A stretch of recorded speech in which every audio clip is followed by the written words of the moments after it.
Chegamos à lição de número 5 das nossas revistas da faixa etária de jovens, continuando aqui o nosso estudo sobre a fé. E hoje vamos estudar o seguinte assunto: fé para crer que a vida não surgiu do acaso. O nosso texto inicial, que é o texto principal, está no Salmo 24, verso 1, onde está escrito: do Senhor é a terra e a sua plenitude, o mundo e aqueles que nele habitam. Os céticos acreditam que o mundo pode ter surgido do acaso. Veio do acaso, não havia nada planejado, não há um criador, enfim. Mas nós cremos que Deus tudo criou e, além de ter criado tudo, ele governa as suas criaturas. Deus não está alheio à sua criação. Os objetivos desta lição de hoje é explicar para os nossos jovens o que é método científico, destacar o apreciamento da ciência moderna e saber o que a Bíblia diz a respeito da origem de tudo. Vamos ver com a posição bíblica. Salmo 33, versos 6 ao 9, diz que pela palavra do Senhor foram feitos os céus e todo o exército deles pelo espírito da sua boca. Ele ajunta as águas do mar como no montão, põe os abismos em tesouros. Tema toda a terra ao Senhor, temam-no todos os moradores do mundo. Porque falou e tudo se fez, mandou e logo tudo apareceu. Temos também um texto em Provérbios 8, verso 22 ao 29. O Senhor me possuiu no princípio de seus caminhos e antes de suas obras mais antigas. Desde a eternidade foi ungida, desde o princípio, antes do começo da terra. Antes de haver abismos fui gerada, e antes ainda de haver fontes carregadas de águas, antes que os montes fossem firmados, antes dos outeiros eu fui gerada. Ainda ele não tinha feito a terra, nem os campos, nem sequer o princípio do pó do mundo. Quando ele preparava os céus, aí estava eu. Quando compassava ao redor do abismo, quando firmava as nuvens de cima, quando fortificava as fontes do abismo, quando punha o mar o seu termo, para que as águas não trespassem o seu mando, quando compunha os fundamentos da terra. Introdução. Quem tem medo das teorias que explicam a origem da vida e do universo?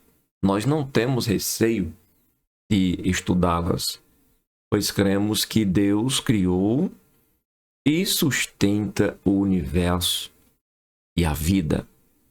Não há medo, não há receio de estudar, porque o pouquinho que tenho tido a oportunidade de estudar a respeito, né, das coisas criadas, como que funcionam, né, as coisas e tal, tenho tido a oportunidade de ver que é improvável e é impossível que não haja um criador hiper, super, mega inteligente para criar tudo isso. E para que todas as coisas viessem a existir em perfeita harmonia como existe. É preciso muita fé para não acreditar assim. A temática da lição deste domingo é a respeito do criacionismo. Veremos que a criação é um fato descrito nas Escrituras Sagradas. Já a teoria da evolução e outras que tentam explicar a origem da vida e do universo, as quais são oponentes, né, do cristianismo, ou melhor, do criacionismo, carecem de muitos argumentos para tentar de forma mirabolante explicar a origem da vida e a evolução das espécies. Como, por exemplo, para que seja possível uma espécie evoluir, chegar ao ponto, como dizem, de que o homem tem o seu ancestral, um macaco, é preciso milhões de anos. Então é preciso algo mirabolante, gigantesco, não é verdade? O cristão ele tem a certeza de que Deus, de forma inteligente, criou todas as coisas que existem, não sendo viável, portanto, acreditar que o mundo e que os seres humanos foram criados por meio de processos de melhoras, né, com o passar do tempo, ou que é resultado do acaso, ou de uma explosão cósmica, como afirma a teoria do Big Bang. Big Bang, né? Então, essa é a nossa introdução da nossa lição de hoje. Vamos ao primeiro tópico, que vai falar para a gente sobre o ensino científico, o método científico. O que significa? De forma resumida, podemos dizer que é um conjunto de regras que formam etapas a serem seguidas para obter o conhecimento durante a investigação científica. De maneira bem sucinta, podemos afirmar que o método científico nada mais é do que fazer uma pergunta, supor uma resposta, testar a resposta e depois chegar a uma conclusão. O método científico é livre de preconceitos no que se refere a teorias, ideias filosóficas ou religiosas. Com a pesquisa, espera-se que os dados coletados apresentem novos conceitos. O cientista vai buscar ou sintetizar essa descoberta em uma lei, uma equação, por exemplo. Então, por um processo de indução, o cientista chega a algumas hipóteses mais amplas e a princípios com o objetivo de juntar várias leis possíveis. A partir de diferentes teorias, o cientista tentará então apresentar as hipóteses que sejam possíveis de serem testados por meio da observação. Por fim, espera-se que os testes confirmem as hipóteses relativas a uma das teorias surgidas no processo. Veja que é tudo muito, melindroso, como se diz. O crente entende e faz uso do método científico, mas nós não precisamos dele para crer que Deus criou e formou os céus e a terra pelo poder da sua palavra. Nossa fé deve estar pautada nas Sagradas Escrituras, que cada dia que se passa se mostra verdadeira, genuína, diante do seu cumprimento, né? Acreditamos naquilo que nos foi revelado por Deus mediante o seu Espírito Santo, porque a palavra de Deus não veio de particular elucidação humana, ou nunca foi produzida pela própria vontade humana, mas pela ação ou unção, inspiração do Espírito Santo. Isso encontramos em 2 Timóteo 3, versos 16 e 17. Segundo a declaração de fé das Assembleias de Deus, cremos que a Bíblia Sagrada é a palavra de Deus, única revelação escrita de Deus e dada pelo Espírito Santo. Temos dois textos básicos que são fundamentais. 2 Timóteo 3,16 e 2 Pedro 1, versículo de número 21. É aconselhável que a gente leia esses textos para uma melhor compreensão. Vamos primeiro 2 Timóteo 3 e verso de número 16. É muito importante o cristão conhecer a preciosa palavra de Deus para ter maior iluminação na sua mente do conhecimento bíblico. Como está escrito em 2 Timóteo 3,16, diz o seguinte: toda escritura divinamente inspirada é proveitosa para ensinar, para redarguir, para corrigir, para instruir em justiça, para que o homem de Deus seja perfeito e perfeitamente instruído para toda boa obra. Observe agora 1 Pedro, capítulo de número 2 Pedro, capítulo 1, verso 21. 2 Pedro 1, verso 21. Está escrito o seguinte: Porque a profecia nunca foi produzida por vontade de homem algum. Mas os homens santos de Deus falaram inspirados pelo Espírito Santo. O texto que vem antes diz o seguinte: sabendo primeiramente isto, que nenhuma profecia da Escritura é de particular interpretação.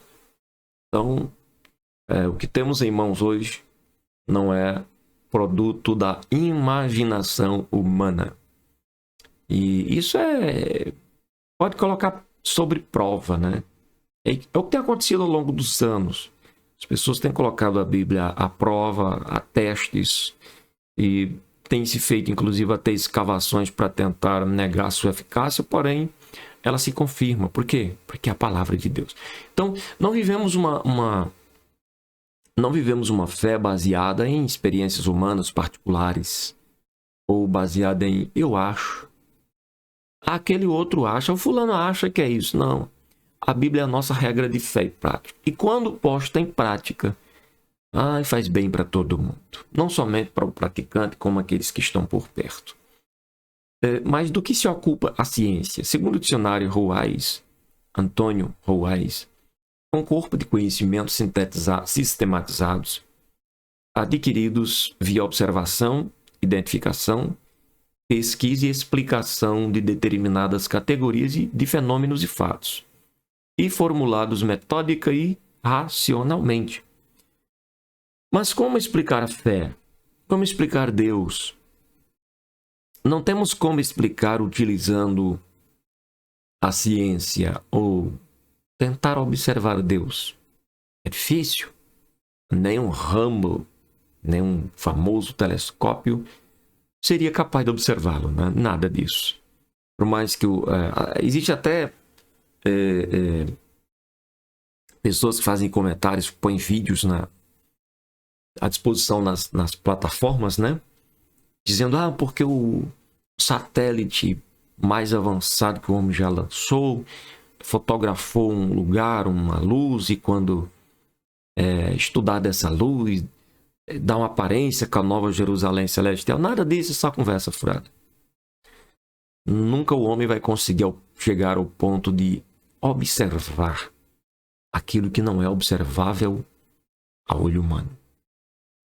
Não temos como explicar utilizando ciência, somente pela palavra de Deus e pela nossa experiência com Ele. Apesar que eu ouso dizer que, se você for sincero na observação científica, você vai perceber o toque ou a mão de alguém muito especial, muito bem projetista nas coisas criadas.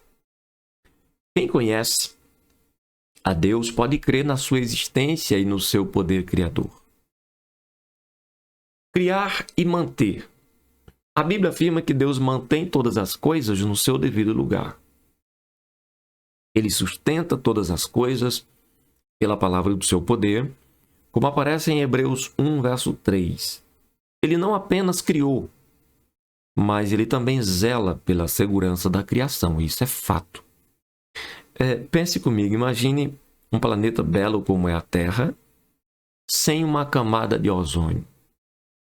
Olha o cuidado. Sem o que a ciência chama de... não lembro bem o termo, mas eu vou colocar como um sistema gravitacional, onde essa gravidade nos importa muito para nós que habitamos aqui. Imagine se Deus não tem tido o cuidado de nos preservar quando existem explosões no Sol e aquilo tudo vem em nossa direção. Seríamos queimados em fração de segundos após essa onda chegar, né? Mas o Senhor é glorioso e colocou um meio pelo qual isso passa de um lado e outro do planeta sem nos atingir em cheio. Então nada está projetado por acaso. Nada. O nosso Pai é aquele que está sentado sobre o globo da terra, cujos moradores são para ele como gafanhotos. Ele é o que estende os céus como cortina e os desenrola como tenda para neles habitar. Tudo que Deus criou tem um propósito específico. Logo, o universo foi criado de forma inteligente para favorecer a vida em nosso planeta. Segundo os cientistas, se a Terra estivesse mais próximo do Sol, o calor excessivo impossibilitaria a vida aqui. Veja o que estamos sentindo na pele esses dias, com a alta das temperaturas. Eu vejo como é difícil, bem difícil, né? Já existem empresas de construção planejando em diminuir a carga horária dos seus servidores, né, dos seus contratados ou empregados, por causa de que está se tornando insuportável trabalhar em determinado período do dia. Agora imagine se a Terra fosse mais próxima do Sol. Tal fato não é por acaso. Não é por acaso que ela está colocada exatamente onde deveria estar. Isso só fortalece a nossa fé, né? Nossa fé fortalecida, levada a acreditar cada dia mais de que uma mente inteligente coordenou todos esses fatores para que pudéssemos estar aqui. Senão, não estaríamos aqui. Isso é fato. 2. O surgimento da ciência moderna. Segundo Michael Palmer, os procedimentos e modelos de pensamento que eventualmente ordenam a ciência moderna começaram a tomar forma no século XV com Copérnico e continuou no século XVI com outros astrônomos e matemáticos. Podemos concluir que é algo relativamente novo se comparado à formação da Terra. Sabemos que o Senhor criou todas as coisas, entretanto, ele não foi criado. Ele não tem um princípio. Ele é o princípio. Ele não tem um fim. Ele é o fim, ou seja, eterno, alfa e ômega, princípio e também fim. Portanto, Deus não está limitado ao tempo. Antes que os montes nascessem, está escrito, né, o Salmo 90, verso 1, o salmista dizendo, antes que os montes nascessem, ou que tu formasse a terra e o mundo, sim, de eternidade a eternidade, tu és Deus. Olha que incrível, né? Muitas das teorias da ciência moderna já não são mais aceitas em nosso tempo, porém Deus e a sua palavra não têm prazo de validade. Tem resistido ao tempo. A sua palavra tem resistido ao tempo, porque ela é o Senhor do tempo e irá resistir para sempre. Isso é uma grande realidade. Nenhuma criatura pode destruir as palavras do seu Criador. 2. Podemos acreditar na Bíblia e na ciência ao mesmo tempo? Sim, sem problema. Entretanto, por intermédio das Escrituras Sagradas, cremos que Deus é o Criador da terra e céus, que são estudados pela ciência. Ele conhece tudo sobre o ser humano e sobre a ciência. Tudo. Seu conhecimento é ilimitado. O Senhor conhece todas as respostas para cada pergunta científica que já foi feita. Conhece todas. Nada está oculto aos seus olhos. E não há criatura alguma encoberta diante dele. Antes, todas as coisas estão nuas e patentes aos olhos daquele com quem temos de tratar um dia. Ele é o único que sabe tudo o que o homem pensa. Precisamos ter maturidade cristã para não sermos enganados pelas vãs filosofias e as teorias da ciência que tentam desacreditar a palavra de Deus e o seu poder. A maturidade espiritual vem com exercícios das disciplinas cristãs. É preciso que o cristão jovem leia a palavra de Deus com frequência, com constância, seja constante, sature bem a sua mente com a palavra, seja uma pessoa que ora, que fala com Deus e jejue. Não seja menino no entendimento. Essa é a recomendação do apóstolo Paulo em 1 Coríntios, capítulo 14, verso 20. Terceiro subtópico, a leitura científica e bíblica. A Bíblia não é um tratado científico, entretanto, nela, em especial no livro de Gênesis, encontramos a explicação para o princípio do universo, da terra, das pessoas, até mesmo do pecado, um assunto que não é bem visto, não é bem querido, bem aceito, né? Não o pecado, mas falar sobre ele não é bem aceito. As pessoas não querem mais falar sobre isso porque diz que causa opressão e tal. Mas o homem precisa se arrepender sim dos seus pecados. E lá está falando sobre a queda, né? Sobre a desobediência do homem, mas também está falando sobre o plano de salvação divino. Muitos cientistas cristãos foram motivados pela Bíblia a estudar, pesquisar e escrever suas teses e livros. Segundo o cidadão por nome de Debbie Brazali, as primeiras pessoas a usarem o método científico eram cristãs. Você pode estudar, aprender e buscar conhecimento, mas não deixe de ler e meditar nas escrituras sagradas, pois ela vai proteger você de toda mentira e de todo engano da extrema corrupção que haverá nos últimos tempos. As escrituras sagradas armazenam o poder de Deus em seu interior para você usar quando precisar, em especial lá no universo acadêmico. Muito importante. Terceiro e último tópico, a origem, o início absoluto. O livro de Gênesis inicia com uma afirmação. Lá está escrito, no princípio criou Deus os céus e a terra. E a terra sem forma e vazia. O Antigo e o Novo Testamento revelam que no princípio absoluto só havia Deus, que todo mundo foi formado por ele. Temos Provérbio 33, versos 6 ao 9.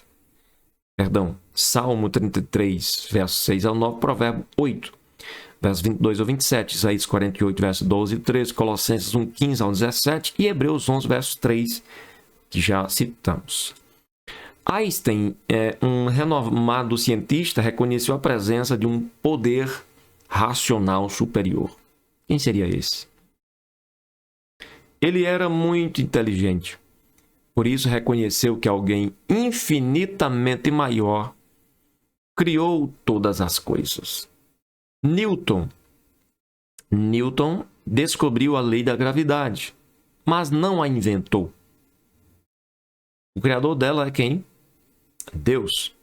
Ele criou cada molécula, sim, cada átomo, cada pedacinho do universo, com propósito e com uma função. É muito inteligente. É muito insondável, indescritível. Faltam adjetivos para falar sobre ele. Um acaso, ou um acaso? O universo é tão complexo e perfeito que jamais poderia ter surgido de um acaso. Também não surgiu da teoria chamada Big Bang. Você já deve ter ouvido falar que essa teoria afirma que o mundo veio a existir subitamente, como resultado de uma explosão. Mas o que foi que explodiu? Deus criou o universo do nada. Logo, a matéria não é eterna, é criada. Somente Deus é eterno. E a existência do mundo depende inteiramente do Senhor. Deus e o acaso. Jacques Monod, ganhador do Nobel de Medicina por suas descobertas sobre o controle genético da síntese de enzimas e vírus, afirmou que as mutações genéticas são acontecimentos que os cientistas não conseguem prever. Logo, tal fato não significa que não existe uma causa. Então, podemos dizer que a existência de Deus é a causa primária, ou seja, aquilo que deu origem a todas as coisas. Segundo Charles Colson, as experiências não provam que a vida pode surgir espontaneamente na natureza. Ao contrário, elas dão evidências experimentais de que a vida só pode ser criada por um ser inteligente que dirige e controla o processo. É o que eu falei desde o início. Se estudarmos com sinceridade, se buscarmos, digamos assim, aprofundarmos na ciência, nós vamos ter 1001, como se diz no ditado popular, 1001 razões para acreditar que Deus existe. Não tem como estudarmos algo tão complexo e cada dia a ciência mostrar que é realmente complexo e não acreditar que alguém fez. Preferia acreditar que não, isso tudo tão complexo assim, tudo tão perfeito e belo, funcionando perfeitamente, veio do acaso. Não tem como deixar de acreditar em Deus para acreditar no acaso. Conclusão. Cremos que Deus é o Criador do universo e os seres humanos não são uma combinação de fatores aleatórios que acidentalmente se ajuntaram e deram origem à vida. Não tenha medo ou vergonha de revelar a sua fé em Deus, pois é preciso ter mais fé para acreditar na teoria da evolução do que no criacionismo. Isso é verdade. Como crentes em Jesus Cristo, não desprezamos a ciência, mas cremos que a Bíblia é a inerrante palavra de Deus e que ela tem todas as respostas a respeito da criação, do universo e também do homem. Deus abençoe a tua vida. Até a próxima videoaula. Em nome de Jesus.